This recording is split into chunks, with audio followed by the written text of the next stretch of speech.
Bab 1, Sarapan yang terasa seperti sidang. Setiap pagi di kediaman keluarga Adiwangsa adalah medan tempur bagi Sarah. Meskipun ia seorang arsitek sukses, di mata ibu Diana, mertuanya, Sarah hanyalah wanita beruntung yang berhasil memikat putra tunggalnya, Aris. Garamnya terlalu banyak, Sarah, tegur Diana sambil meletakkan sendok peraknya dengan denting yang sengaja dikeraskan. Aris itu punya riwayat darah tinggi dari ayahnya. Apa kamu sengaja ingin membuatnya sakit supaya bisa menguasai hartanya lebih cepat? Sarah menarik napas panjang. Maaf, Ma. Tadi sudah saya takar sesuai resep. Resep buku tidak lebih baik dari insting seorang ibu, potong Diana tajam. Ia kemudian beralih pada Aris yang baru duduk. Aris, lihat istrimu. Baju kerjanya terlalu ketat. Apa dia ingin menggoda kliennya daripada fokus pada proyek? Memalukan nama keluarga saja. Aris hanya diam, terpaku pada ponselnya. Gaslighting dan dominasi ibunya telah mendarah daging hingga ia kehilangan keberanian untuk membela istrinya sendiri. Bab 2, Invasi Ruang Pribadi. Ketoksikan Diana tidak berhenti di meja makan. Ia memiliki kunci cadangan kamar Aris dan Sarah. Suatu sore, Sarah mendapati mertuanya sedang membongkar lemari pakaian mereka. Ma, apa yang Mama lakukan? Seru Sarah kaget. Diana menoleh dengan wajah tanpa dosa, memegang sebuah kotak perhiasan milik Sarah. Mama cuma mau memastikan kamu tidak menyembunyikan pengeluaran yang tidak perlu. Aris kerja keras, Sarah. Kamu jangan jadi benalu yang cuma tahu cara menghabiskan uang untuk barang imitasi begini. Itu pemberian almarhum ibu saya, Ma. Bukan dari uang Aris, suara Sarah mulai bergetar karena amarah yang tertahan. Oh, pantas saja bentuknya kuno dan murah, cibir Diana sambil melempar kotak itu kembali ke laci. Sama seperti asal-usul keluargamu. Bab 3, Titik Balik The Turning Point. Puncak dari segalanya terjadi saat acara perayaan ulang tahun perusahaan keluarga. Diana sengaja tidak mengundang orang tua Sarah dengan alasan, hanya untuk kalangan terbatas, namun ia malah mengundang mantan kekasih Aris, Bianca, dan mendudukkannya di kursi utama keluarga. Di depan para tamu, Diana berbisik cukup keras agar didengar kolega mereka, sayang sekali Aris salah pilih. Kalau saja dia bersama Bianca, perusahaan kita pasti sudah ekspansi ke Eropa, bukan mandek karena urusan domestik yang tidak becus. Sarah tidak lagi menangis. Ia berdiri, merapikan gaunnya, dan berjalan menuju podium saat sesi pemberian sambutan sebagai perwakilan keluarga. Terima kasih atas kehadiran Anda semua, ujar Sarah tenang melalui mikrofone. Malam ini, saya ingin mengumumkan sesuatu yang penting. Bukan tentang ekspansi, tapi tentang integritas.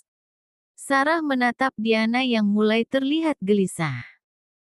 Saya baru saja menandatangani kontrak kerja sama dengan firma internasional di Singapura atas nama pribadi saya. Dan karena Ibu Diana merasa kehadiran saya menghambat keluarga ini, saya telah menyiapkan berkas pemisahan aset dan rumah baru untuk saya sendiri. Aris, jika kamu ingin ikut, pintu selalu terbuka. Tapi jika kamu memilih tetap di bawah ketiak ibumu, silakan simpan kursi utama ini untuk menantu impian, Mama.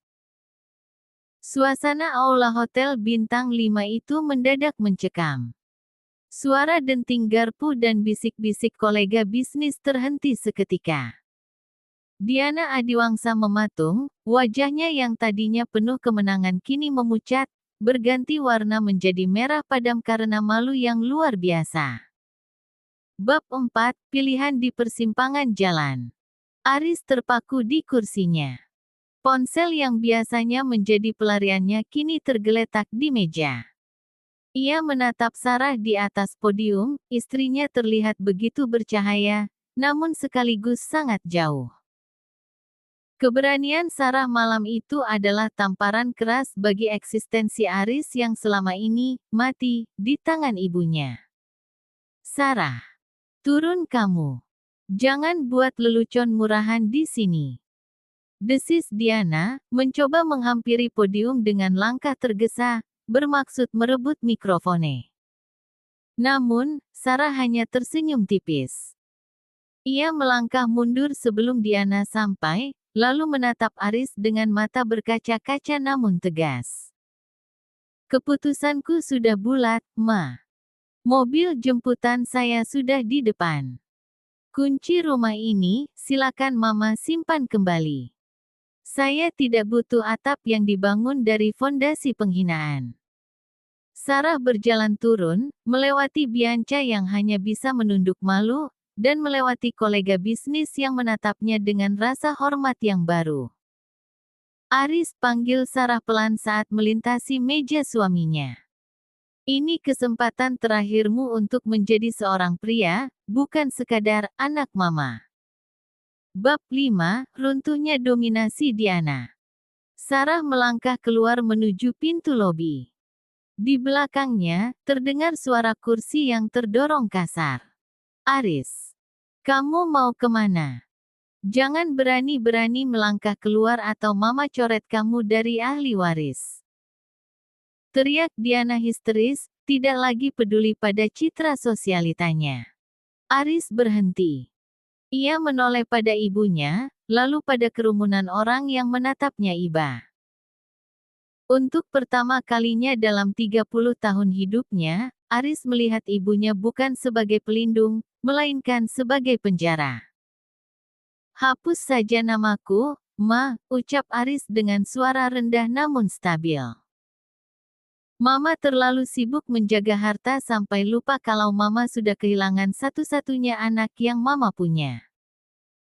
Sarah benar, harta tidak ada gunanya jika rumah terasa seperti neraka. Aris berlari mengejar Sarah. Ia berhasil menahan pintu lift tepat sebelum tertutup. Di dalam sana, Sarah menangis sesenggukan. Bukan karena sedih, tapi karena beban bertonton yang selama ini ia pikul akhirnya lepas. Aris menarik Sarah ke dalam pelukannya, pelukan pertama yang terasa benar setelah sekian lama. Bab 6, Kehidupan Baru. 3 bulan kemudian. Sebuah apartemen sederhana di pinggiran kota menjadi kantor sekaligus rumah baru bagi mereka. Tidak ada lampu kristal, tidak ada sendok perak, dan tidak ada suara tajam Diana yang mengomentari takaran garam.